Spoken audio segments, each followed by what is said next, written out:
The text came at 2:47 p.m. on a Friday, while I was reviewing the seating chart for the Children's Hospital Gala. 700 guests.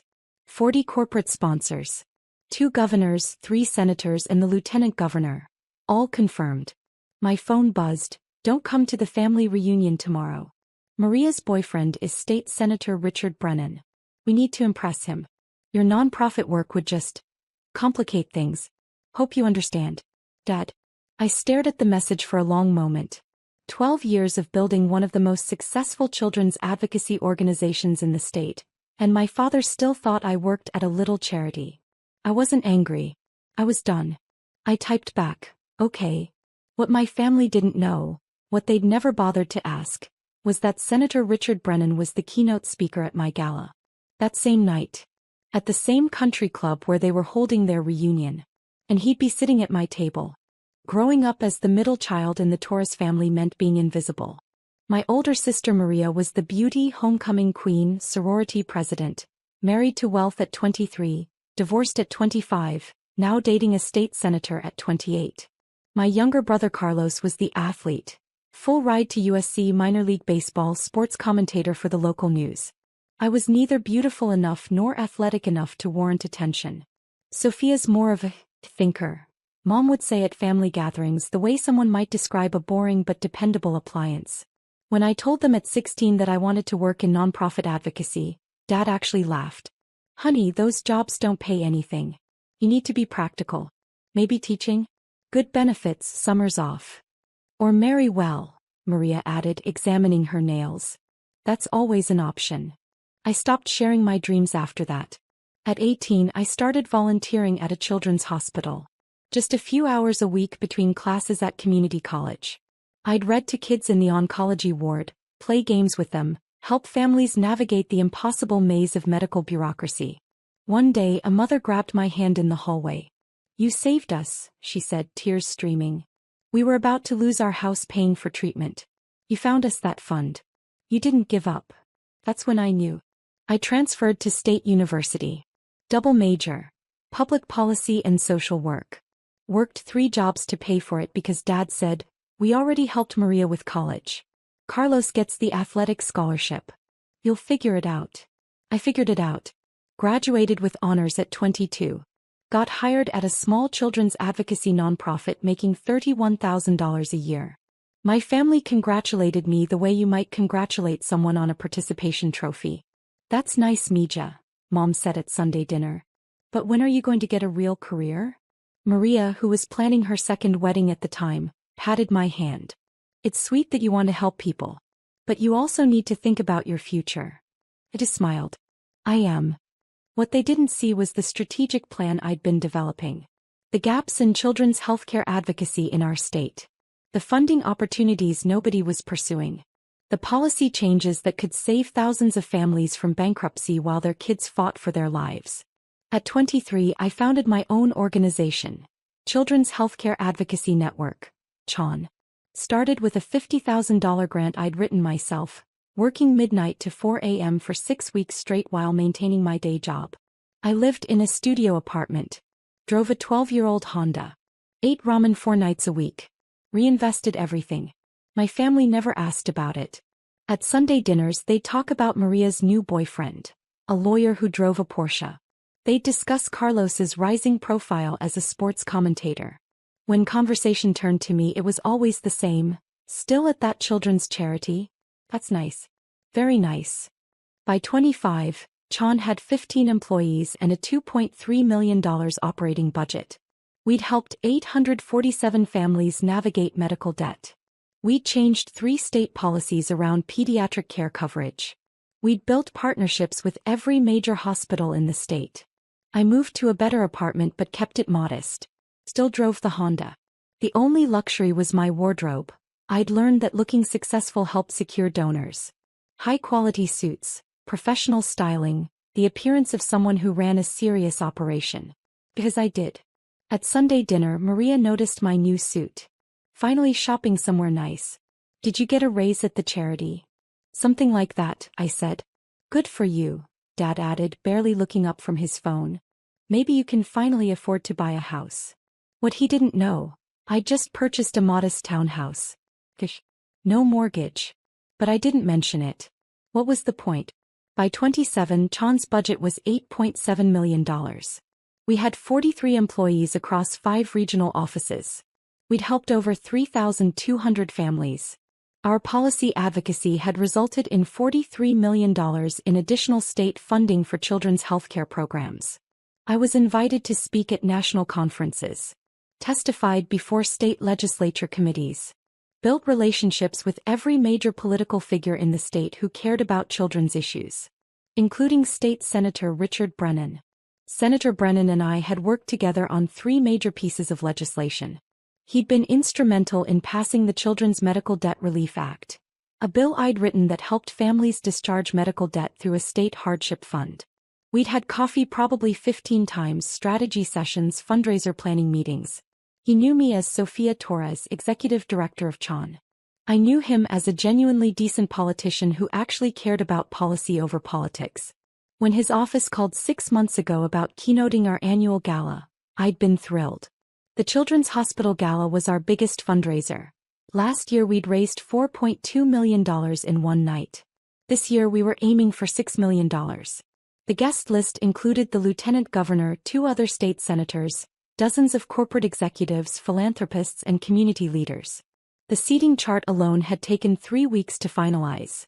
Senator Brennan was at the head table. With me, the Lieutenant Governor, our board chair, and 2 major donors. What I didn't know until yesterday was that Senator Brennan was also dating my sister Maria.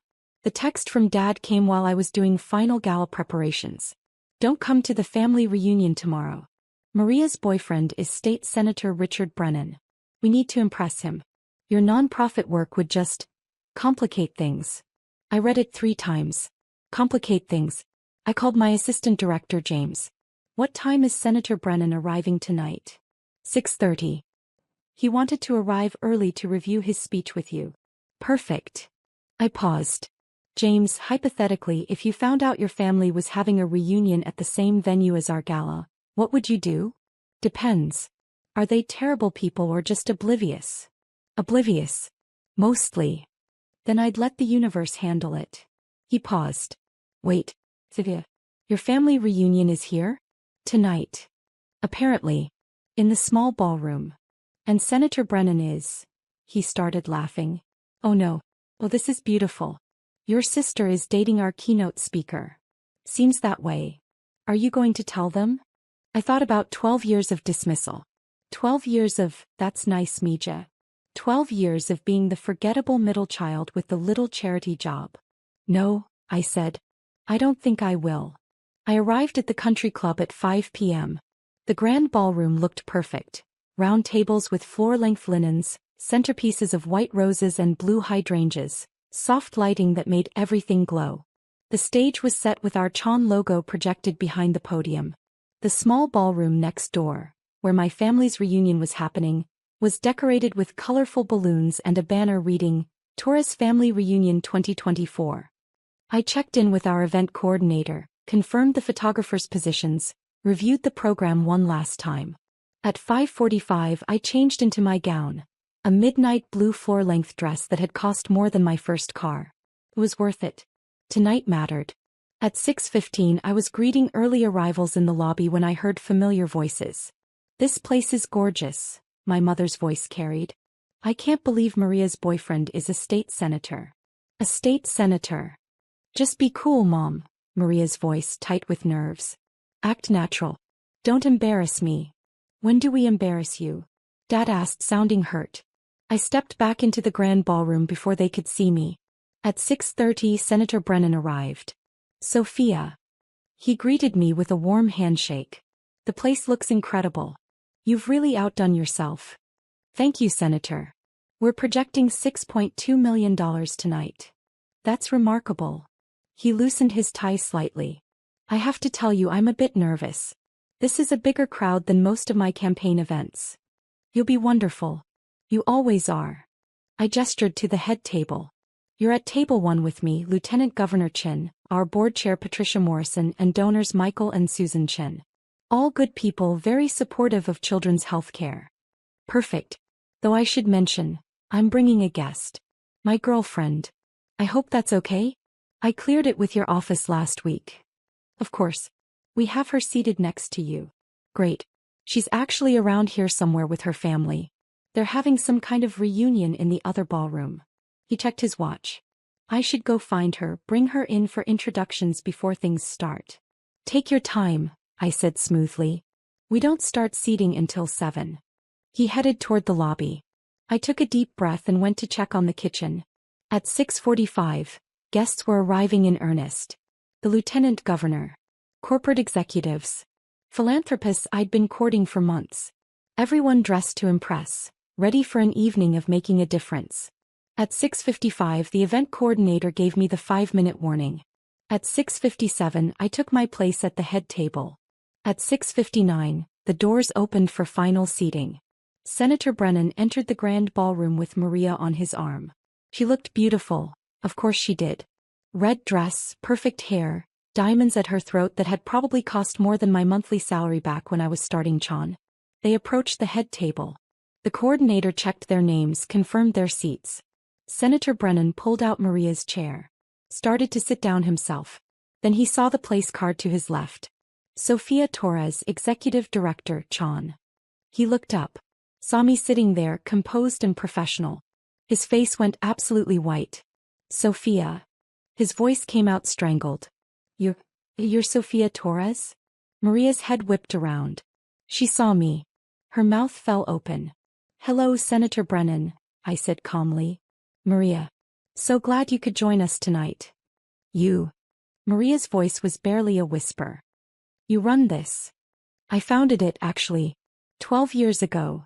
I gestured to the ballroom. Welcome to the Children's Healthcare Advocacy Network Annual Gala. We're hoping to raise over $6 million tonight to support families whose children are fighting life-threatening illnesses. Senator Brennan sank into his chair, still staring. Maria, your sister is Sofia Torres? The Sofia Torres? The one who wrote the Medical Debt Relief Act. I didn't. Maria looked around wildly as if searching for an exit. The lieutenant governor leaned over. Sofia, is everything all right? Perfectly fine, Lieutenant Governor Chin. Just some family catching up. I smiled at Maria.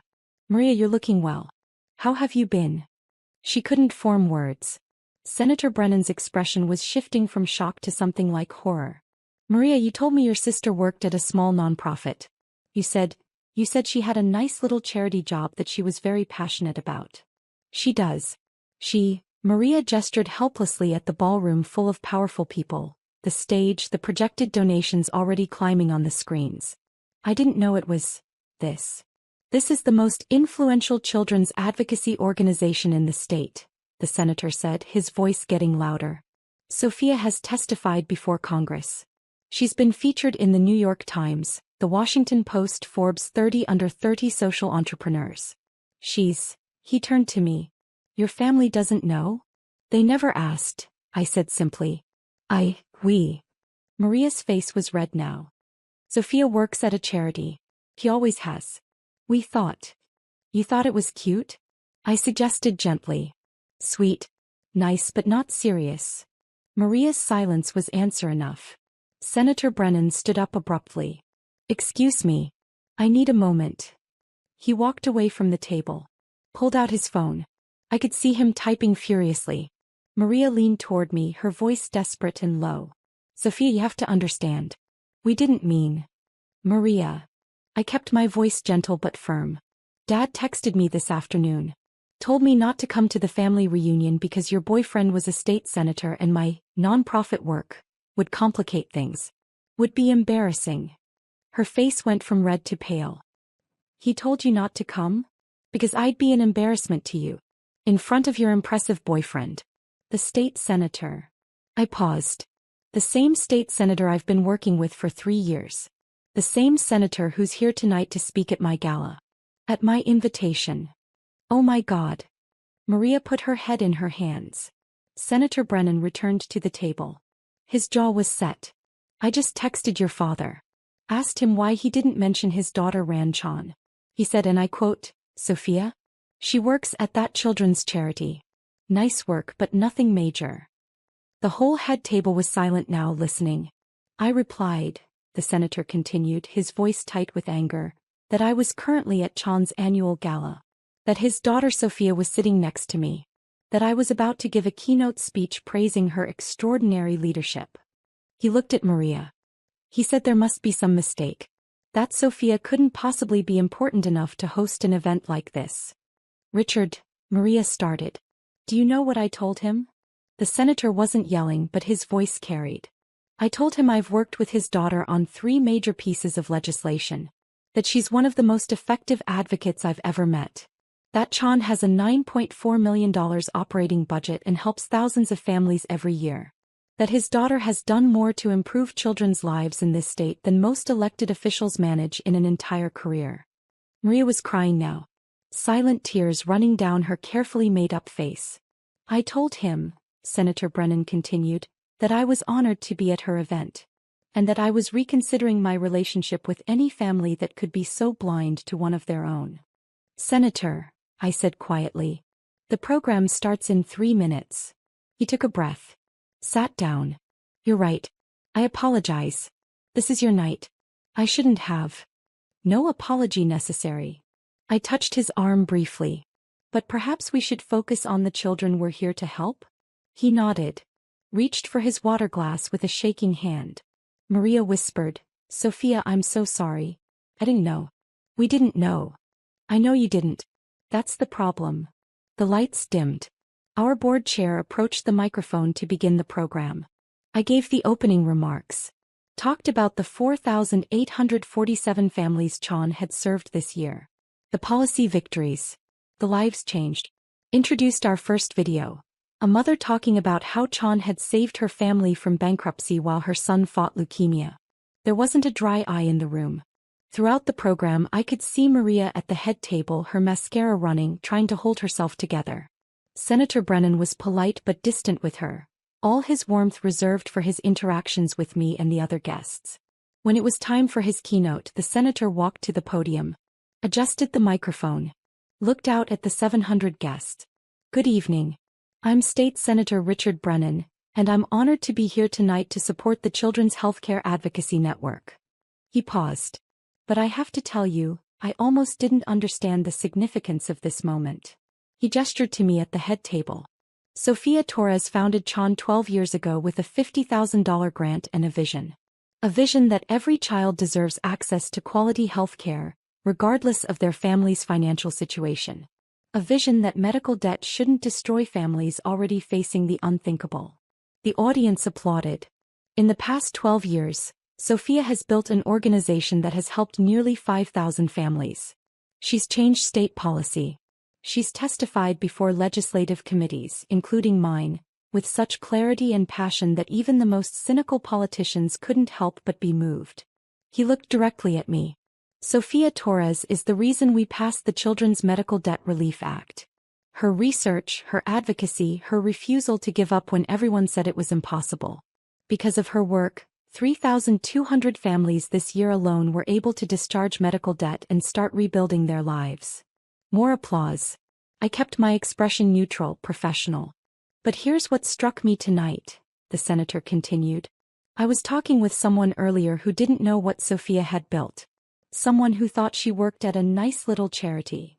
Someone who had no idea that the woman they dismissed as doing sweet but not serious work had actually created one of the most impactful organizations in our state. Maria sank lower in her chair. It made me think about how often we make assumptions. How often we decide someone isn't important based on our own limited understanding. How often we dismiss people who are quietly changing the world because they don't fit our definition of success. He paused, letting it sink in. Sophia Torres doesn't seek headlines. She seeks results. She doesn't build a personal brand. She builds systems that save lives. She doesn't need anyone to recognize her accomplishments, but we should. Because the quiet heroes, the ones doing the work without demanding applause, those are the people who actually change the world. The applause was thunderous now. So tonight, as we raise money for Chan's extraordinary work, I want to challenge everyone in this room. Who are you dismissing? Who have you decided isn't worth your attention? Who have you labeled as nice but not serious? Because I promise you, some of those people are doing the most important work you'll never notice. He looked at Maria again. Then back to the audience. Don't make the mistake I almost made.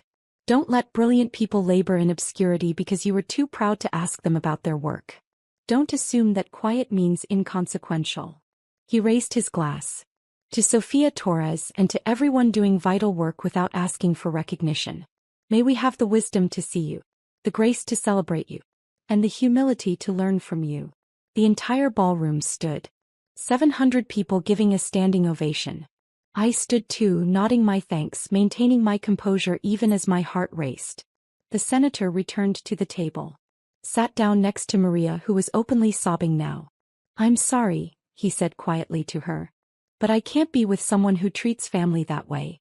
Who dismisses her own sister's accomplishments because they don't look like success in a form she recognizes.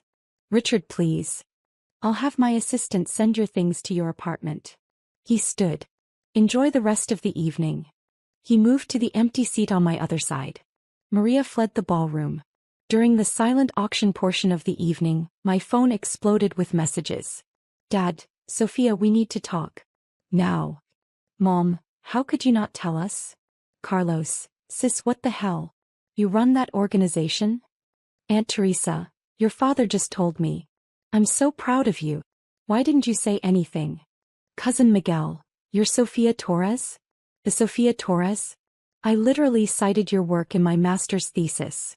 I turned my phone face down and focused on my guests. The lieutenant governor approached during cocktail hour. Sofia, that was quite a moment with Senator Brennan. Is everything all right? Family dynamics, Lieutenant Governor. Nothing that should concern you. She smiled knowingly. I understand family dynamics. Mine thought I was playing politics for 15 years. Then I got elected to statewide office and suddenly they all had opinions about my policy positions. She sipped her wine. The people who don't ask don't deserve to know. You don't owe them your story just because you share DNA. Thank you for that. Besides, she continued, your work speaks for itself. I've been reviewing the budget proposal Chan submitted for next year's state funding. Brilliant work. Let's schedule a meeting next week to discuss it. I'd be honored, Lieutenant Governor. By the end of the evening, we'd raised $6.8 million. 700,000 more than our goal. Senator Brennan found me as guests were leaving. Sofia, I apologize for the scene. That wasn't professional. Senator, you spoke from the heart about something you believe in. That's exactly what we needed tonight. Your sister and I are done. I can't. He shook his head. I can't be with someone who's that blind to what matters. Who judges people by such superficial measures. I appreciate that, but you don't need to explain your personal decisions to me. I want you to know your work matters. You matter. And I'm sorry your family couldn't see that. They're starting to, I said quietly. I left the country club at 11 p.m. Exhausted but exhilarated. We'd done it. Another successful gala, more families we could help, more lives we could change. My phone had 63 missed calls and 127 text messages. I ignored all of them except one from James, my assistant director.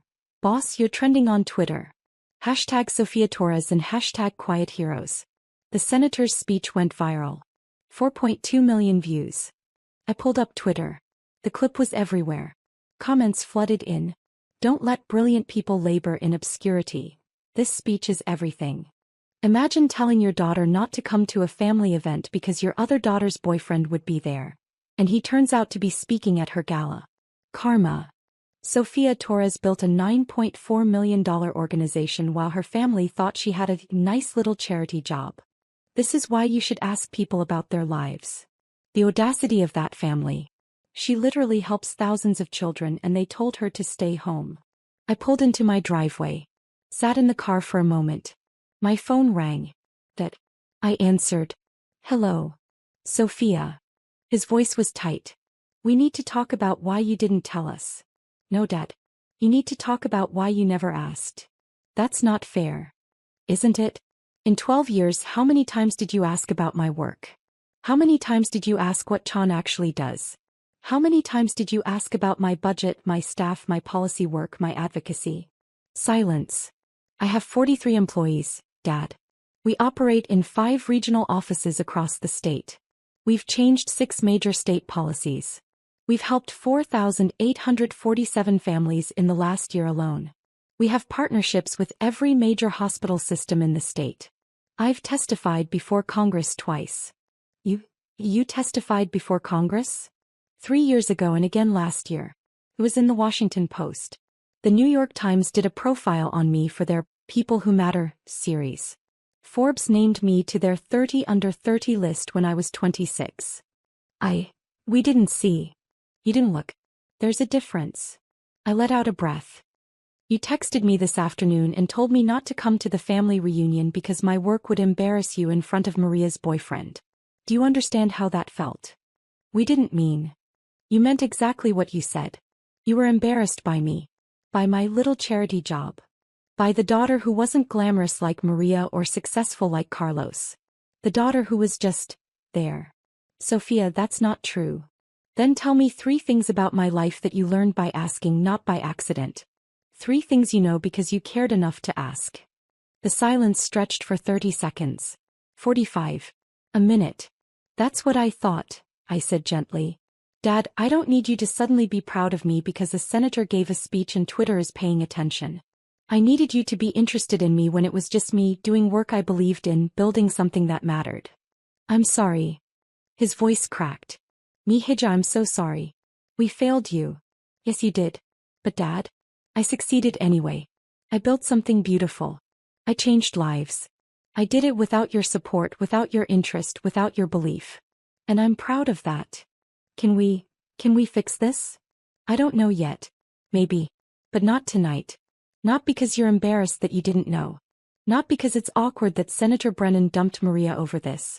When you're ready to know me, Sophia, the person, not the unexpectedly successful daughter, then we can talk. How will I know when I'm ready? You won't. I will. I paused. But here's a start. Read Chan's annual report. It's on our website. Read about what we actually do. Then if you're genuinely interested, we can have coffee and talk about it. Not to apologize. Not to make yourself feel better. Just to learn about something I've spent 12 years building. I'll read it tonight. We'll see. I hung up. The next morning Maria called.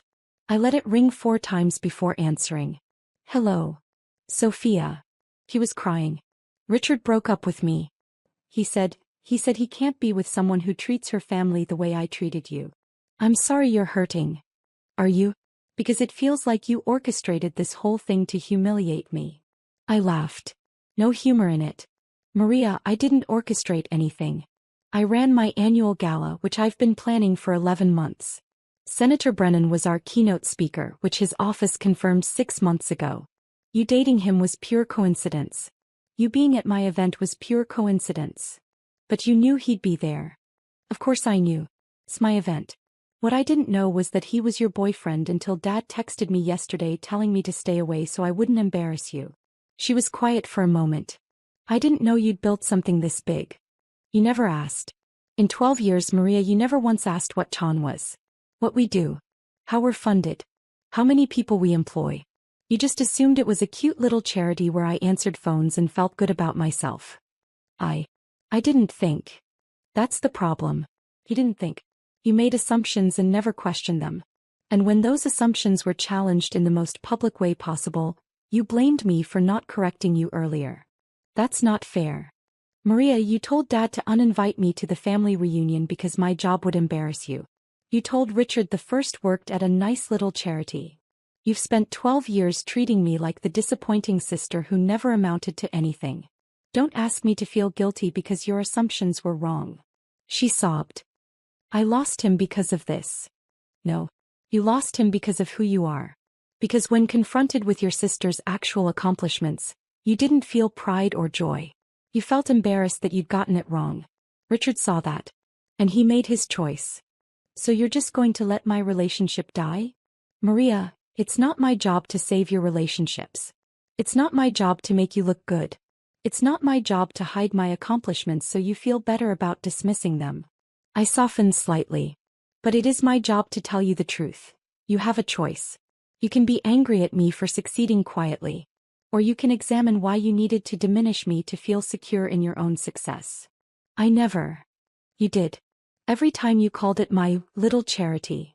Every time you changed the subject when I tried to share my work. Every time you introduced me as my sister who works at a nonprofit, with that particular tone that said, "Isn't that sweet but pointless?" Silence. "I'm going into therapy," she finally said. Richard's breakup made me realize. I don't like who I've become. That's good, Maria. Really? Can we have coffee? After I've done some work on myself? I thought about it. In a few months, maybe. When you're doing therapy for yourself, not to fix things with me or win Richard back. When you're ready to meet me as an equal, not as the sister you need to feel superior to. Okay, she whispered. Okay. 3 weeks later, Dad called. Sophia, I read the annual report. All of it. Then I read the articles about you. The Forbes profile. The Washington Post piece. The congressional testimony transcripts. And I understand now why you're angry. Why you've kept your distance. He paused. I also understand that I don't know you at all. The woman in those articles, the Sophia who talks about policy and advocacy and systematic change, I don't know her. No, you don't. I'd like to. If you'd let me. What changed, Dad? Because 3 weeks ago you told me to stay home so I wouldn't embarrass the family. I watched Senator Brennan's speech. The full version, not just the clip. And when he talked about dismissing people who are quietly changing the world. His voice caught. I saw myself. I saw what I'd done to you. What we'd all done. That's a start.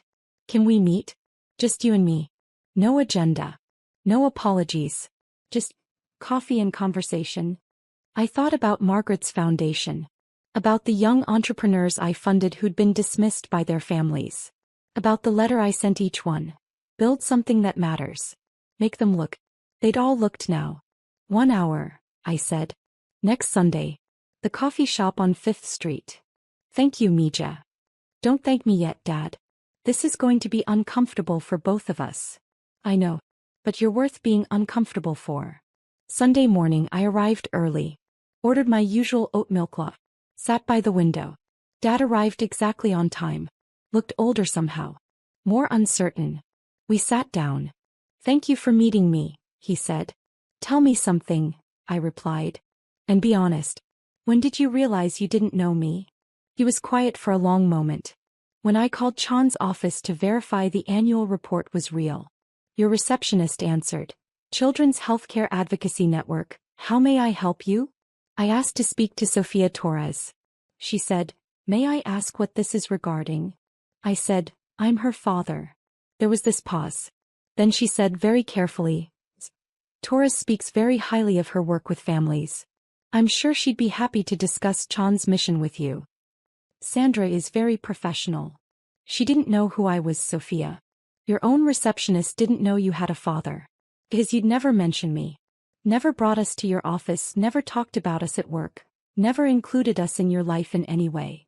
You never asked to be included. I know. He looked down at his coffee. But it still hurt. Realizing my daughter had built this entire life, this entire world-changing organization, and I wasn't part of it. Wasn't even a footnote. How do you think I felt at every family dinner where you celebrated Maria's promotions and Carlos's TV appearances and asked me if I needed help paying my bills? I thought I was being helpful. Supportive. You were being dismissive. There's a difference. I leaned back. Dad, I bought my townhouse with cash 4 years ago. I make $185,000 a year, which I know because it's public record for nonprofit executives. I have a retirement account worth $420,000. I've been financially stable for 7 years. And you were still asking if I needed money for rent. His face crumpled. Because I never asked what you actually made. What your life actually looked like. I just assumed. You assumed I was failing because my success didn't look like Maria's designer clothes and Carlos's public profile. You assumed quiet meant unsuccessful. Senator Brennan called that out in his speech. About quiet heroes. He did. He also called me. Dad met my eyes. Last week. Told me that if I didn't fix my relationship with you, I'd regret it for the rest of my life. That you were one of the most extraordinary people he'd ever worked with, and I was blind not to see it. He didn't need to do that. Maybe not. But I'm glad he did. Dad reached across the table. Stopped short of touching my hand. Sophia, I don't know how to fix 12 years of not paying attention, of not seeing you, but I want to learn. I want to know the woman who built Chan, who changes policies and saves families and testifies before Congress. That's not all I am, Dad. I know. That's what I'm trying to say. I don't know what else you are.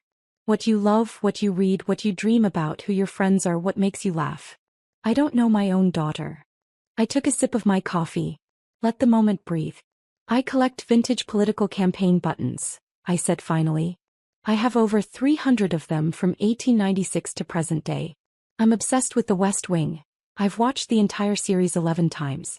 I foster senior dogs because shelters have trouble placing them. I'm teaching myself piano. I'm terrible at it, but I love it anyway. Dad's eyes were wet. I didn't know any of that. Biz, you never asked. But Dad. I met his gaze. I'm telling you now. That's all I can offer. The chance to start knowing me.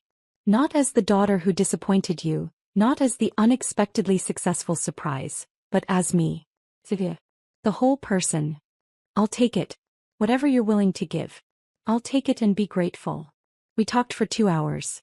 I told him about my work, yes, but also about the foster dogs, the piano lessons, the campaign button collection. He told me about his own life in ways he never had. His regrets, his fears, his slow realization that he'd valued the wrong things.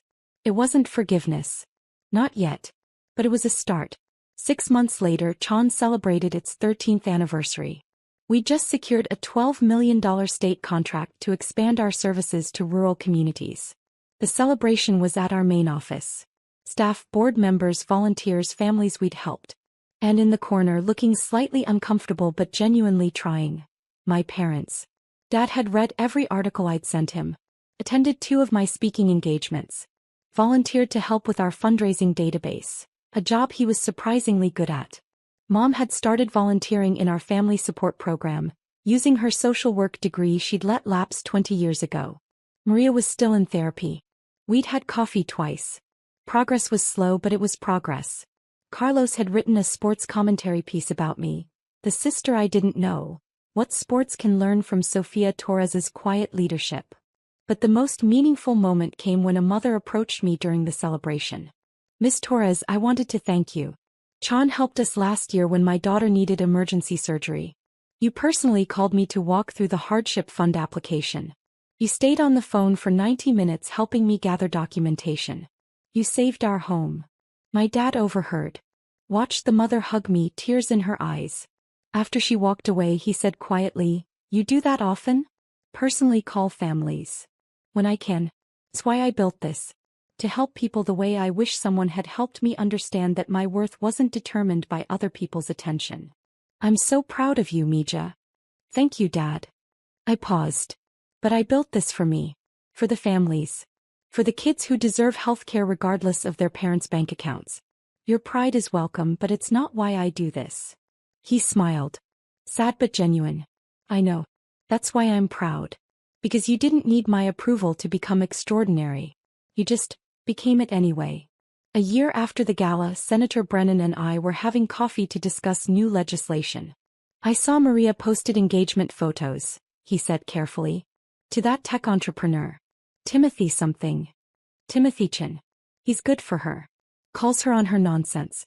Makes her laugh. Doesn't care about her Instagram aesthetic. You've met him. 3 times. He's genuine. And he asked me 30 questions about my work before he asked me a single question about Maria. That's how I knew he was different." The senator smiled. "And how are things with your family?" "Better. Slow but better. Dad volunteers at Chan now.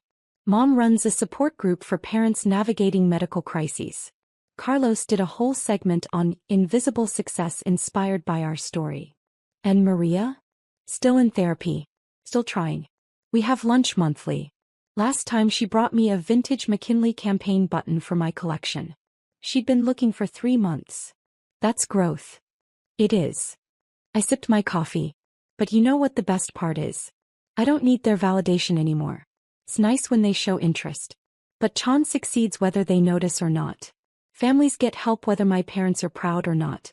I built something that matters, and that matters more than their belated recognition. "Don't let brilliant people labor in obscurity," he quoted his own speech. I still get emails about that. People sharing their stories of being dismissed, underestimated, told their work didn't matter. Good. They should share those stories. Because somewhere, someone needs to hear that quiet doesn't mean unsuccessful. That doing meaningful work is more important than getting credit for it. He raised his coffee cup. To quiet heroes. I clinked my cup against his. To doing the work that matters whether anyone's watching or not. Because at the end of the day that was the real victory. Not the senator's viral speech. Not my family's belated recognition. Not Maria's boyfriend breaking up with her at my gala. The real victory was the 4,847 families we'd helped last year. The policies we'd changed. The children who got the medical care they needed. The parents who didn't lose their homes to medical debt. I'd built something that mattered while everyone thought I was just working at a nice little charity. And I'd do it all over again.